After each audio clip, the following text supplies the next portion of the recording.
books of old, the legends and the myths, Achilles and his gold, Hercules and his gifts, Spider-Man's control, and Batman with his fists.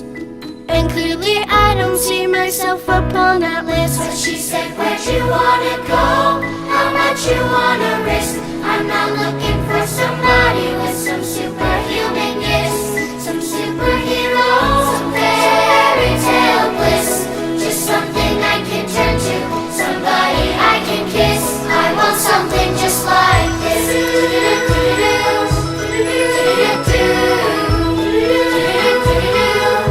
I've been reading books of old, the legends and the myths, the testaments they told, the moon and its eclipse, and Superman